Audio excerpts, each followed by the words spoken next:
Our last example is taking a look at how to factor a quartic function. This time we are given the factors, quantity x minus 3 and quantity x minus 5, as opposed to the zeros, x equals 3, x equals 5. So notice the difference and keep track of that when you set up your synthetic division.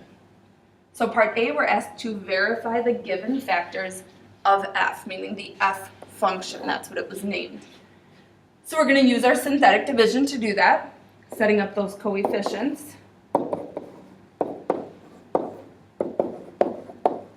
And you can divide in any order, so you could choose your x minus 3 factor first or your x minus 5.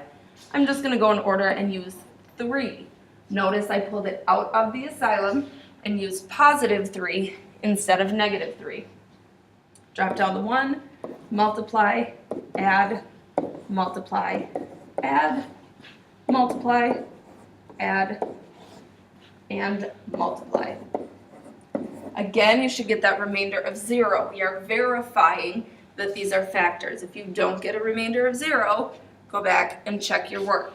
So obviously this synthetic division was a lot nicer than the first two we saw, with no radicals to deal with. Now I'm going to divide by 5. I'm going to verify the other root. And you probably don't need to hear me say multiply and add over and over again. So I will just show you my work that time. And again, we get a remainder of 0. If you don't, go back and check your work. So the next part is to finish factoring f. So far we have f of x equals the factors x minus 3 and x minus 5. With the result of our second factoring, we are going to drop 2 powers. The highest power of the function we were given was 4. It's a quartic. So when we write this answer after dividing twice, we get x squared plus 2x minus 15.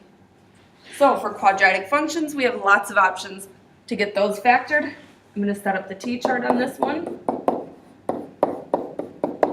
What multiplies to negative 15 and adds to positive 2 would be x plus 5 times x minus 3. Notice we have a repeated root, so I'm going to go ahead and simplify that as x minus 3 quantity squared, x minus 5, x plus 5. So that is the final factored form of our f function.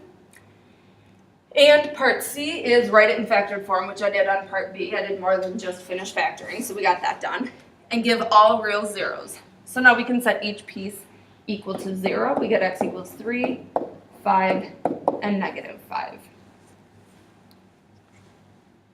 And here's your U-try. Of course, your U-try would have a radical in it. That was much more challenging than that last example with all integer zeros. So give that a shot and we'll go over it in class.